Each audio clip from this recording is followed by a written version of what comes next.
What's going on, guys? Phil here. In my last video, I briefly touched on how the right views higher education in our country. It was not a very large portion of the video, but it did come up, and it got me into researching a little bit more of what's going on. So, with the signing of Trump's executive order to begin dismantling the Department of Education being passed recently, it's led me to beg a few questions of the right about what I have found to be kind of like common questions asked or problems posed about how higher education works in our country. And I have some questions leading off of some of those things that I've heard, which I would like to address in this video. So those questions boil down to these, essentially. What has led to the vilification of college? Is much of this criticism founded upon anything? And what is the alternative to the higher education system that we currently have? From all of those points, I eventually extrapolate out this question that's going to sound very rude, that I do not mean to sound very rude, so please bear with me. But do Republicans simply want there to be less opportunity for upward mobility? While I obviously have a bias, and you'll see that from the coming discussion and analysis, I want to preface this by stating very clearly that while it may seem like I'm trying to rag on the right or trying to bash what they think or what the sentiment seems to feel like from my perspective, I'm not just repeating talking points, and I'm not just entering this conversation for the express purpose of bashing people, right? I'm attempting to ask genuine questions, and I'm attempting to bridge the gap in perspectives between the two sides, because I don't understand what the end goal is for most Republicans. I do not understand what they think is going to be better than what we are currently complaining about, and I've never gotten an answer to it. So I will lay out a bunch of stuff relating to, the Department of Education, the vilification to college, the right and access to education and information, and I would just really like this to be treated as a place where we can have actual decorum and discussion. So, I'm not coming at you trying to be very hostile. I'm coming in peace. We should try and talk about the things that are different between us, the things that are important. Ain't that right, Peppy? Good job. Growing up, college was treated and pushed as the only real option. This could be seen as both a good or a bad thing. It can be good to shoot for the stars and have high expectations, but that constant reminder of where you're supposed to be heading could set unreal expectations. It also puts a very large amount of pressure upon an entire generation, and this leads to those who were not able to or unwilling to go to college to become much more disenfranchised, to become angry at the system. This group one, the disenfranchised, it encompasses many people of all backgrounds, but it's most typically going to be shared by those of lower socioeconomic status, because it's going to be more likely that there's a group of people unable, like there's, a lot more restraints and blockades on their access to getting into college, than there's going to be people who, if given the opportunity and all the resources, would be unwilling to go to college. This group, the disenfranchised, being angry at the system that set them up and then failed them and did not offer a real alternative, are obviously going to lash out against that system. This group one founds the basis of the argument that college isn't necessary and that it isn't the only path. And while that's definitely true, you can make it by without a degree. It's becoming much more difficult to make a living wage for the average non-degree holder. The average American makes just under $70,000 a year, while the average for a non-degree holding American hovers closer to 60. This difference might not seem huge. Part of that is due to the fact that the trends currently have degree holders making less on average when compared to 5-10 years ago when I was growing up, Historically, the gap has been closer to the average American being $60,000 a year, and then the non-degree holder average being closer to $42,000. If things persist, it might turn out that the value proposition of college is getting lower, that the gap between degree seeker or degree holders and non-degree holders is not going to actually be beneficial. It's not worth enough for you to go to college. But even as of late, that still is not coming completely true, and the difference still seems very worthwhile. This whole argument for group one is also contingent on the fact that, you know, if someone's looking to that in the end all we're looking to do is attain wealth. If you want to go self-sustain farm out in the middle of nowhere and make $10,000 selling knickknacks and berries, and you make it by and you're happy, that's great. But that's not the discussion that we're going to be having. You are not, you know, really an important factor at all into this kind of conversation, even though these outlier cases will exist. Speaking of the value proposition, that forms the basis of argument 2. So let's tackle that. Many conservatives suggest that one is paying too much to get too little value out of a degree, and then many are going to point to the rising cost of colleges, making it a not worthwhile long-term investment. However, this can be dependent on many factors, and one of major note, which doesn't get brought up all the time, is a student's chosen major. STEM fields overall are very worthwhile propositions still. Although tech has had its ups and downs and the industry is kind of in limbo and there's a large surge of people trying to get into it, I would be very hard pressed to find anybody, even someone who is the most read, the most against college, suggest that someone like a doctor should not have to go through intense higher education before being allowed to be a doctor. I would hope that this sentiment applies to much of the rest of the scientific fields, and similarly, at least some of it trickles down into the mathematical community. On that, I'm a little bit more skeptical. I'm not positive, but I would be very, very surprised even to find the most anti-education kind of person to suggest that a doctor does not need to have intense training. That would suggest to me that in at least some circumstances, the university system as we have it right now is still a worthwhile value proposition, and so it shouldn't at least be written off completely, just haphazardly. This second group are the value propositioners. So if we're tracking groups of people who have different arguments, we're now at 2. Now, even if college is the right choice for you, there's a complaint that colleges are becoming extremely liberal, and that complaint is echoed everywhere online. It's touted as a reason why conservatives don't want to go to college. Why would they send their kids to an echo chamber to learn only about the other side? Their conservatives feel threatened or worried that they can't speak their minds on college campuses, things like that. Now, it is a fact that colleges do tend to skew liberal. However, much of the reasoning behind that stems from many colleges having large humanities and social science programs, which historically have very lower conservative support and participation within them. If an environment offers subjects that your side vilifies, it would follow fairly logically that the environment is going to end up with less of your people in it. Bearing that in mind, like that idea just exacerbates over generation and generation because the skew is just going to start to widen. Originally, you had, say, a college that only offered math, and both sides go there. There's nothing political at all. Then eventually you get electives that start to skew liberal, and right people never join them. And then as they leave college, they tell their next generation, hey, the schools are getting a little bit too liberal. Maybe don't consider going. And the gap is just going to widen forever, right? So eventually there is going to be a point in the higher education system where it's simply all liberal leaning, right?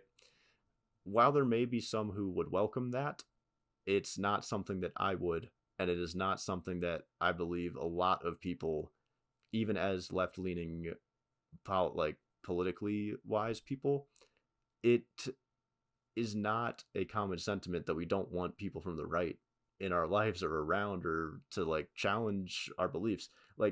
I really truly believe that that, especially at the university level, yeah, you're going to find you can pick any random person out of a bunch, and I'm sure you'll find somebody that is pissed off that you're there. But the average person is not going to treat you that way. It can be palatable, the negative aura that conservative thought has on some campuses, and that is a real problem. Okay, that is not just an issue for your side. It's a problem for your side because you're viewed extremely negatively, and that makes it difficult to get people to sit down and talk to you or care about what you want to say. But it's similarly a very like convoluted problem for our side, for the normal people, because we just sit by idle and like let it happen. So there has to be the group of people that are me, the idle buys that are like, hey, this is obviously happening. There's reasons behind it that no one seems to address. Maybe we need to address the underlying reasons, and then that can fix the problem, rather than just abdicating that the system caused the problem in the first place, and so the system is broken. Higher education should be a place where opposites can safely interact, and it's been skewing away from that sentiment, at least for a little bit, and that blame does not lie with the institution itself. The blame lies much more with both the conservatives that shit on the system and the liberals who do not like allow for conservatives to have a little bit more wiggle room. You understand what I'm saying? This all was backstory to get us to group 3, because this is one argument that I found much less charitable and much less believable than the colleges skew to liberal argument. Okay, that I can understand being upset about. I can understand that leaning you away from going to college. But just because it's a reason for you to personally not go into the system does not mean that it is a problem with the system as a whole. This coming argument is one that really represents the institutions as being the issue, as there being a supply and a demand issue that the institution wins both sides of. This is the idea that college, instead of just not being a valuable proposition anymore, is instead actually a pyramid scheme. And there are programs specifically that get this criticism more often, but I'm just going to speak in general, just to keep it easier to digest. So there's an idea that colleges are actually pyramid schemes for less profitable majors. The idea comes from the fact that there are programs that are very niche, and there's programs that might have less job opportunity post-study than, say, becoming a doctor. All students should be aware going into their chosen major that this is the way that the game works, that not every degree is as valuable, that not every degree is going to offer you the same opportunities. This would obviously affect the unique value proposition on an individual to individual basis. But if the end goal or the end scenario of not being as secure or not having as lucrative of a job is not enough of a con for a student to consider going into that field, then it might be worth, foregoing the monetary aspect or the more practical economic brain side of it, to be like, even with this potential con, this is still what I want to do. Offering that is okay. I don't find there to be an issue with offering niche subjects that are going to be less overall stable or secure, or offering a lucrative future. It's okay to offer programs to learn for learning, or to learn for something that you are interested in. Is that the kind of program that should be pushed to many students or pushed to everyone as a viable option? No. And there's a very reasonable grievance that part of the conversation did not happen enough with enough people, with enough of my generation who then went to college with the idea that if I get my liberal arts degree, well, I went to college, man, I'm fucking set for life. I don't have to do anything. That is not, that should not have been the case. from the beginning, but it's not the system's fault that it was advertised like that. It's the people who pushed it and advertised it and didn't think of the consequences for the children involved. You know, you're thinking when you think of going to college like, oh, this is my first foray into adulthood. And if you think of that from the other side of the coin, that means you're still a fucking kid making very, very important choices with lifelong consequences. And even with the most genuine system of checks and balances and like warnings and making sure you know to the most of your ability how dire and important these choices you're making could impact the next 5, 10 years, 15 years of your life, it's impossible to sufficiently do that for children. Children are not aware what it means to have real consequences yet. And so, if anything, that is the core of the issue, not the issue that some majors are just not going to be as profitable. That's just a fact of life. Not everything is as profitable. The problem stems from the idea that people were misinformed.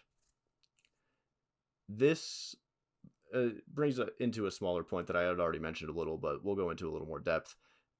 I find it very critical that the right seems to have much more ire for learning to learn. College may be an opportunity for career advancement, and obviously the degree should be at least somewhat worthwhile afterwards, but there is an argument to still allow for niche or elective classes, niche or elective majors, niche or elective minors, where the student's experience of learning is more worthwhile than the end goal of like getting a grade or getting their degree. It was instilled in me very young that one of the most important things in life is to learn and grow and experience as much as you can. And sometimes you need to see the forest for the trees rather than just as the forest you're getting through. Not each and every class on offer is going to have the same lasting effects on a student, personally wise or like intellectually wise. Like, you're not going to always retain all information about a subject you don't care about or something that's more niche to what you're going into. But going through the experience of having to have just a general knowledge, some sort of introduction to things that you would not have introduced yourself to before, there is value in that lived experience. The diversity in offering both guidance and mentorship on fields that are both the most rigorous and serious and, wealth amassing, down to the more serene, the more benign, the more peaceful, the more not even particularly like economic or practical subjects, that should be a defining part of the college experiment. You're exposing students on both sides, liberals that show up and meet conservatives for the first time, and conservatives who show up and learn that art exists and that people do yoga and shit on the quad. Like, doing things like that so that people are just thrown into a melting pot of experiences that they have never had to interact with before should be critical to the goal of higher education. Should you end up learning something at school? Of course. Should you find a subject or a niche that you want to go into? Yeah. Should you find a career at your college? Probably. But you have to remember, this is an experience that comes still very early on in somebody's life. You get adults who are 18, 19, 20 in complete freedom compared to what they've probably had before for the first time ever. They're going to experience a lot. They're going to see so much more of how people work and how the world works and how society functions. And there's value in offering that. So even if not every major at the end of the day, when you get your degree, offers the same kind of value, there has to be some value in the experience of going through everything in of itself. Otherwise, there's no value in doing anything aside from amassing wealth. And that's kind of the point, I guess, of capitalism. But you would like to think that there's a little bit more to life than just watching the dollar go up and watching the graphs go green. And college is integral to making sure that people become aware to that fact. There is more to life than simply trying to make it by. The pyramid schemers and the liberal haters are, I'm going to wrap them all together as group three, but there's an important counterpoint that I'd like to offer against one of the points that I made myself, right? It might have caught your ears. I said that all students should be made aware of the fact that every major is different and not every major is going to be profitable. And the end goals in terms of security and of lucrativeness, can be very, very different based on your decisions. This is an extremely important caveat and one that I do not believe was effectively instilled in my generation. So, to the students who felt they were scammed or cheated by the system, or that they were forced down a path that they weren't aware could have such serious ramifications for their life, have a very real and true grievance. So, this group four, is really the only group that I have some sympathy and understanding towards. I can understand why this group of people would espouse that college is not worthwhile, that college is bullshit, that college is just a scam. Those who were promised the world and were of the first to realize that the grass wasn't as green on the other side as they were told that it should have been are rightfully upset with a system that had such a drastic impact on their futures and how it was misrepresented and then pushed massively upon them with misrepresentations. Were there some warnings? Sure. But at a certain point, when there's such a large population of people that have this feeling, that have gone through this experience of feeling like they got cheated or they got scammed, there should be an investigation into why that sentiment is so common and if something could have been better done to prevent it. And I believe that something better could have been done to prevent it with more exposure and more understanding. With the added, I didn't want to use the word caveat again, but I will. With the added caveat that you have to be very, very heavy-handed, and we have to find a way to interact with children in a way that makes them understand consequences. It's very difficult to give them the kind of perspective that understands, hey, this choice you're making it when you're 18.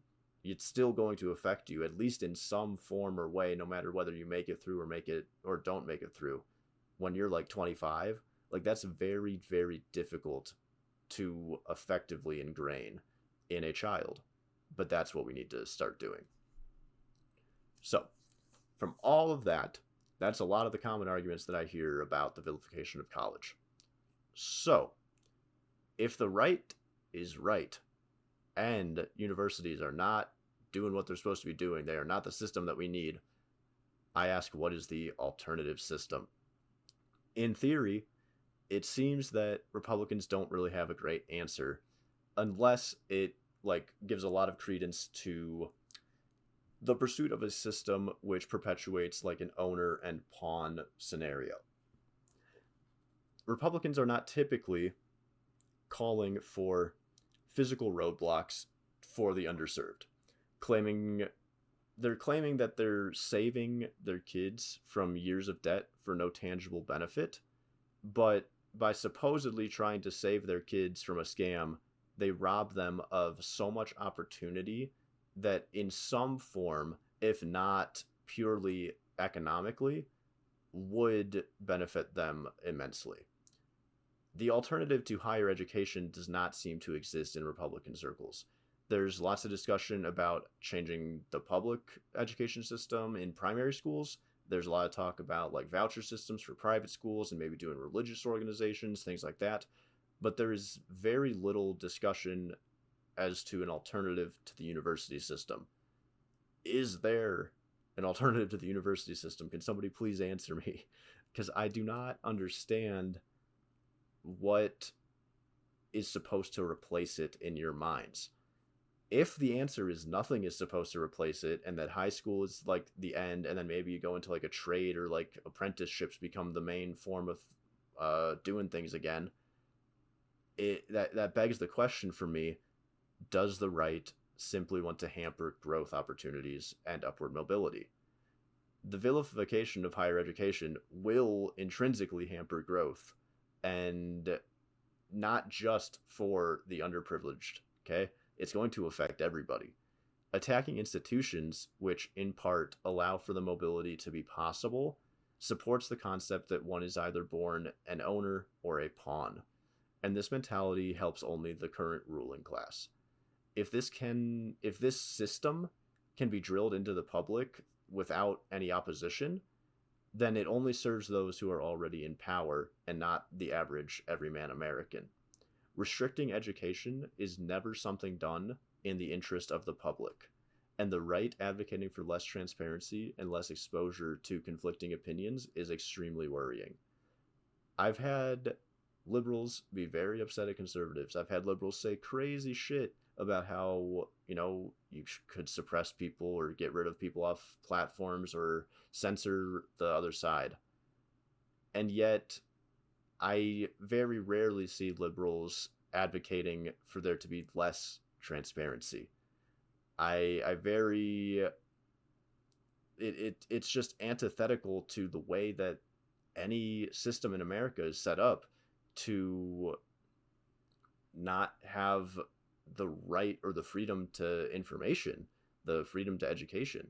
It seems that the right's overall strategy is to vilify the current system, break down the current system to the point where it's seen as not a prestigious institution anymore, and then remove it entirely. So, if you get rid of the higher education system and Trump's order to get rid of the Department of Education eventually gets actually supported, then you're giving all education rights of any sort directly to the state's powers. And we will talk about the states' rights issue in a later section. So, for now, let us move on and discuss instead the access to information and the access to education, which seems to be a fundamental thing that the right wants to hamper. Part 2: Ted Cruz and access to information. There was this article about Ted Cruz attempting to block a plan which would distribute Wi-Fi hotspots to school children, claiming that it would lead to, quote, unsupervised internet usage, endanger kids, and restrict kids' exposure to conservative viewpoints. This quote specifically showcases a radical sense of urgency with which the government must not allow children free access to the internet, the bastion of free information. Cruz explains that, quote, the government shouldn't be complicit in harming students or impeding parents' ability to decide what their kids see by subsidizing unsupervised access to inappropriate content, end quote. However, the internet does not restrict access to conservative viewpoints, as is very evident online by how many large right-wing pundits there are and commentators there are. The internet is very vocal, but it's very vocal on both sides. The left and the right are both very represented all over the internet, and every crazy extreme in between is also represented. There could be an argument that you don't want kids exposed to all of that, but the way to frame that argument would not be to frame it as children being restricted in their exposure to conservative viewpoints. The internet is not going to be the thing that restricts you from seeing conservative viewpoints. The internet as a whole is not an entity that is restricting conservative thought. In addition, the right is very big on personal freedoms, personal responsibility, little government intervention, these kinds of ideals. So, in that case, should it not fall on the parents to police something like internet usage and how their kids are using the system instead of the government? If the answer to that question is no, then it would really beg the question of, what do you think removing Wi-Fi from a household that is 100% conservative with a kid who requires that Wi-Fi to go to potentially online school, to do their online homework, access systems that are now fundamentally online for even primary education? If the argument for that scenario is still that the Wi-Fi is going to endanger them, then your entire argument falls apart. The argument only works when you're trying to restrict your enemies. but it would never be something that you sign on to for your own side. And that is not how politics ought to act.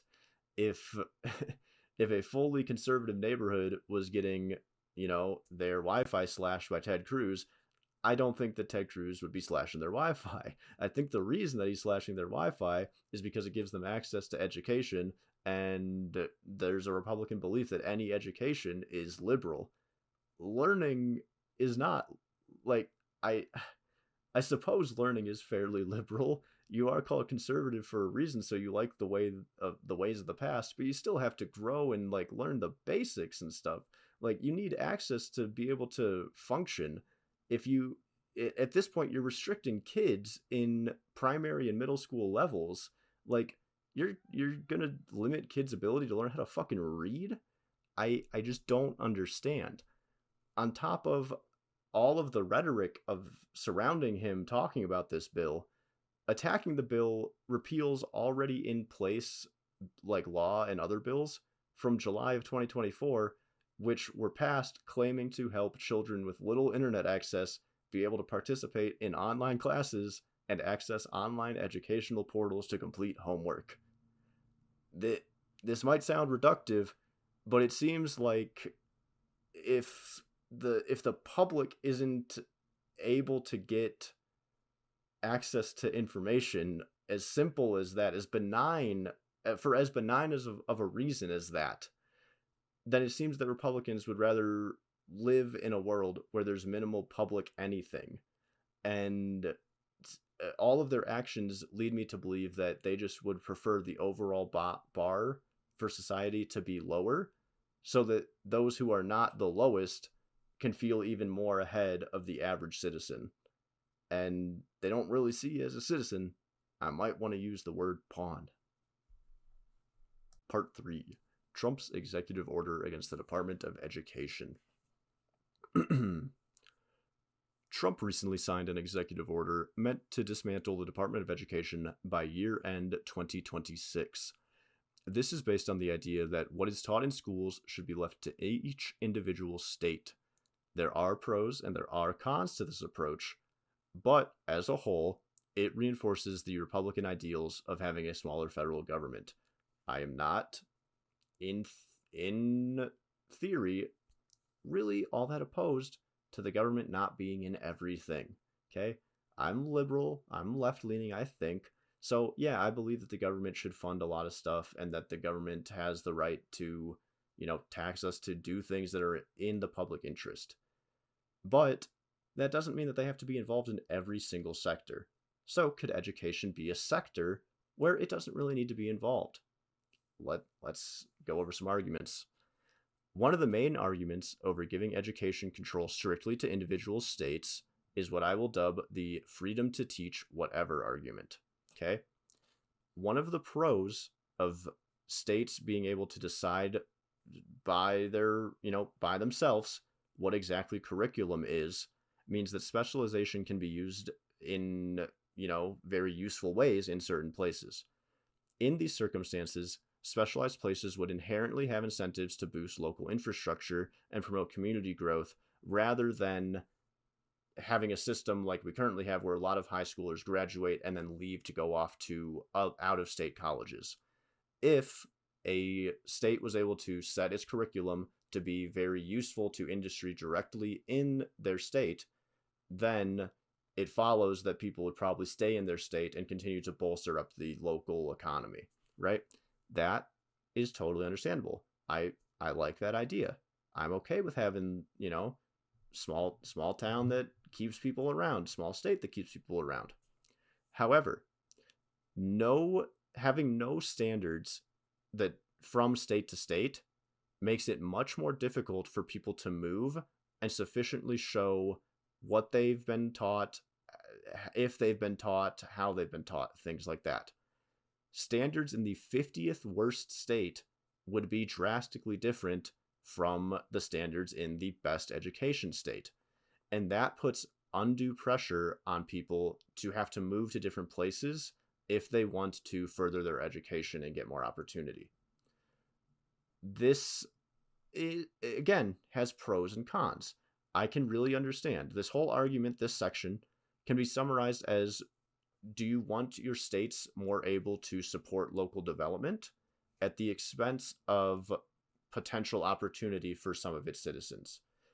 When I say some of its citizens, obviously having education run by your state itself, it's going to give incentives for people to stay.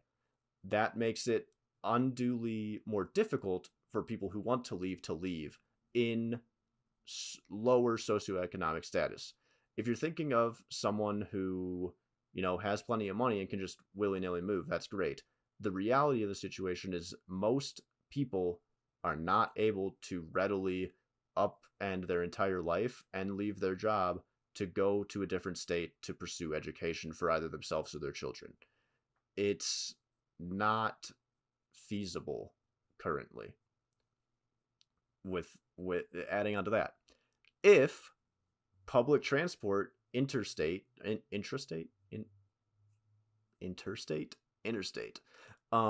was expanded to allow easier movement to and from these specialized places, then the system that you could run with individual states is much more sound and much more sane.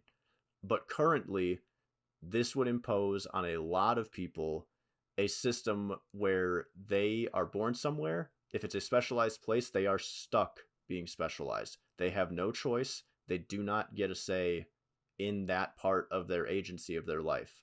They do not have the opportunity to go and pursue higher education. Okay? And that framing, I think, is very important to understand my side of this argument.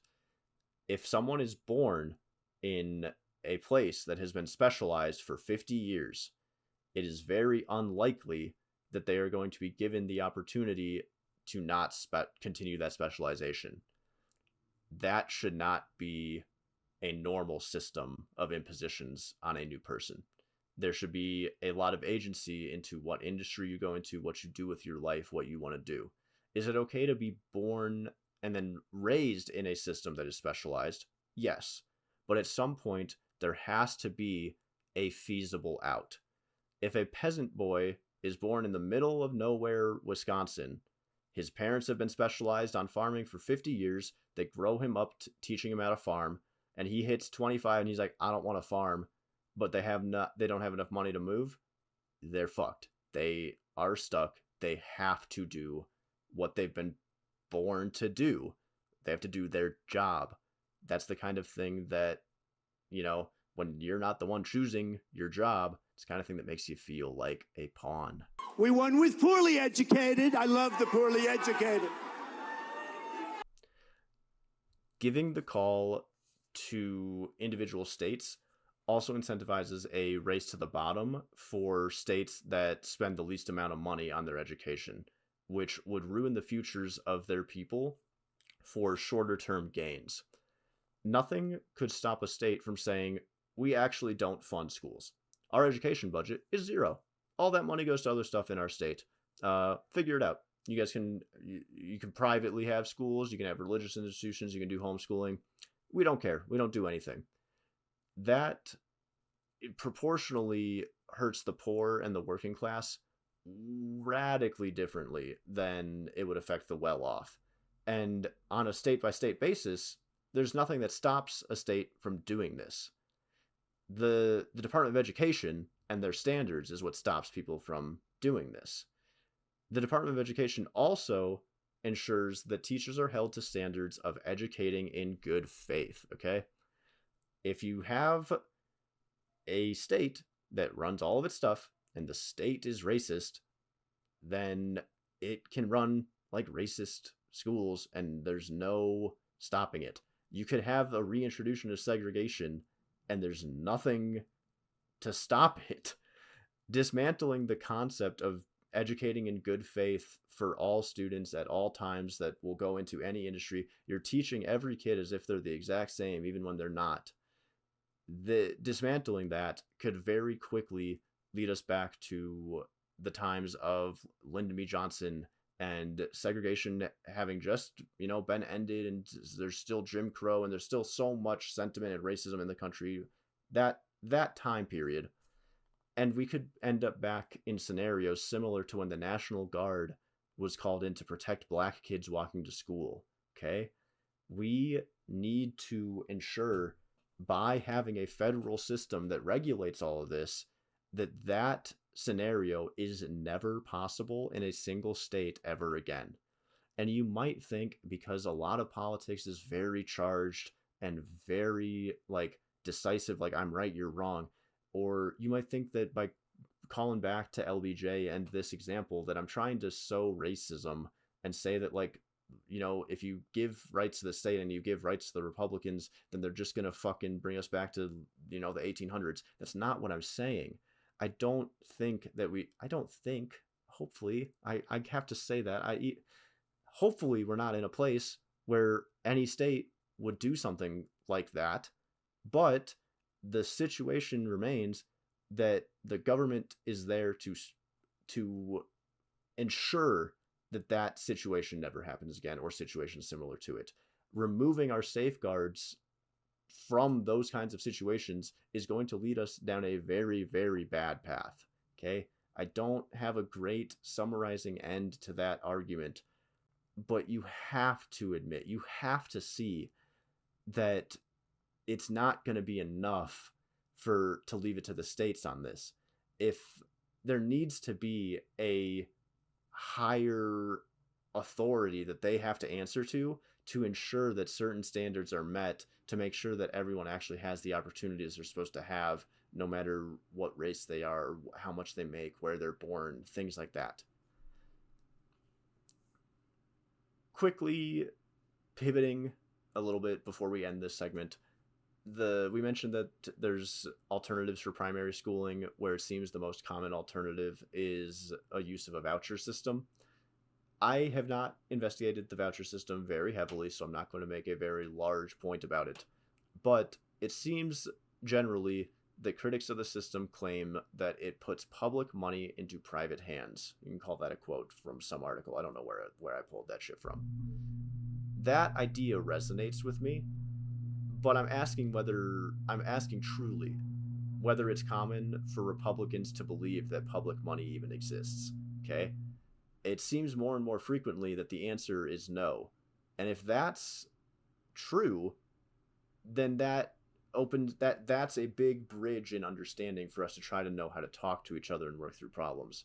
Because in my world, public money very much exists. And it does seem, when you attack systems like the Department of Education, that you're taking money that is currently being used objectively for the public, for good, and putting it into potentially corrupt hands. That's the hinging argument of why I don't understand why we would get rid of federal safeguards to protect our schooling system. Part 4. The right to education, an alienable right. Many countries have little to no access to education, and the right fighting against its equal protection and adoption could easily lead the country to a dark future with little innovation and stagnation. With constant fears of falling behind the rest of the world, particularly China, can we really afford to be sliding backwards? We've discussed in the last video how we can never really compete with China on the manufacturing side. We can't afford to also lose out to them in the intellectual arena. The right to education is not protected like the right to free speech. It is unfortunately currently an inalienable right. We must ensure that the access and right to education does not get removed, not for us, but for our children and their children, and the hope of the entire future of our nation. Part 5. Conclusion. The difference between the left and right seems to be about the value of education in of itself. The right is more practical and doesn't see much of higher education as a value proposition. This messaging is being pushed even more as of late because the oligarchy loves I love the poorly educated. and the right contains many, many more connections to an open oligarchy. Russia. Lowering interest in and protections of education in their base means that down the line, the right are more easily used in low-wage jobs, and they'll never challenge the status quo. They'll never have upward mobility, and they will never even notice that there's an issue with that fact. The more I look into Republican ideals, it seems like the idea of personal responsibility and let people figure it out are very present. And yet, by wanting a fairer playing field for everybody, they mean to drag some down and not others. Why not, instead of lowering some to the floor, do we not rather bring everyone up towards the ceiling? A lack of education brews populism, authoritarian ideals, and eventually can grow into fascism. Withholding information, and even more potently, withholding access to information from the public, never means well and never ends well. Thank you for watching, and if you have any responses or any questions, any criticisms, things like that, I would love to hear what you have to say in the comment section below. And if you have a response that you think is going to get flagged by the system for being a little too interesting, a little too edgy or something, please feel free to email me it instead. Our last video had a lot of very good discussion brewing, and unfortunately the comments ended up getting moderated, and much of it ended up being hidden. So if you would instead prefer to email me your spicy takes, that is okay. Please do so. Thank you so much for watching. Thank you for taking the time, and I will see you guys next video.